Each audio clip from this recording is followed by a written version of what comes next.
everyone. So, I'm Alteroin Balaro from Batch 4. So, yung topic po natin today is all about sigurado ka ba sa iyong kaligtasan or internal security. Ang scripture po na ibinahagi ni Pastor Russell today ay matatagpuan sa John 10 verse 27 to 29. So, basahin lang po natin yung concept niya. Internal security. Internal security is often misunderstood.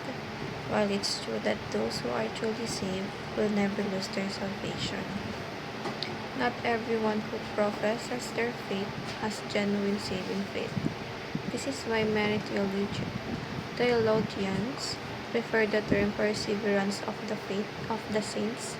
It means that true believers will endure in faith to the end, not by their own strength, but by God's preserving grace. In John 10, verse 28 to 29. And Philippians 1, verse 6. It is about comfort and a call to examine ourselves in the faith. So, we have here the three teachings, which is not all professions of faith are genuine conversations, and true believers are preserved by God and will persevere with faith in faith. God secures our salvation and genuine fruit will show it. So, gaya ng palagi po natin sinasabi, no? Ang Panginoon po yung pumili ng kanyang mga anak at nang sa ganon, alam na yung mga taong yun ay patuloy at magkakaroon ng relasyon sa Kanya, even though syempre hindi mawawala yung mga pagsubok or may mga magbabackslide, pero of course magkakaroon pa rin tayo o makahanap pa rin natin yung way pabalik sa Panginoon. Kasi syempre, kaya nga nang sabi ko, tao lang din tayo nagtatempt o napaprovoke tayo sa mga makakamundong gawain.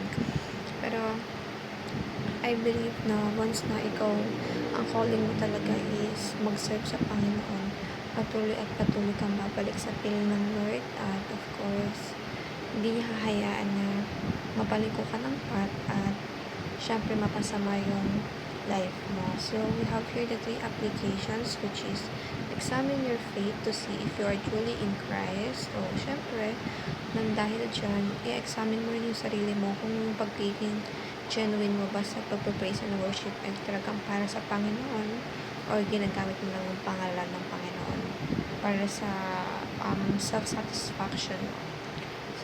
And endure in faith, trusting in God's sustaining grace. So, gaya ng pinapaalala sa atin ng Panginoon na palagi tayo magtiwala sa Kanya dahil hindi naman tayo papabayaan even sa mga days na super down tayo or talagang namamablema tayo emotionally, physically, financially. And we have here to encourage others to pursue holiness, not false assurance. At kaya sabi ko, ang gusto naman ng Panginoon ay mag-share tayo ng gospel sa ibang tao. Kasi yun yung gusto gawin sa atin ng Panginoon. At kaya nagaya sabi ko din na kaya hindi pa tayo tinutubos ng Panginoon dahil naniniwala siya na maraming pang tao ang kanyang kayang isip dahil maraming Kristiyano ang gusto pang magpakilat ng kanyang salita. Upang lang sa ganun, hindi lang tayo o kanyang mga anak ang masave sa mundong ito. Hindi, marami pang tao sa mundong ito. So, kaya lang sabi natin palagi, patuloy tayo magkaroon ng relasyon at komunikasyon sa Panginoon. God bless everyone. Have a blessed Monday ahead. Tomorrow.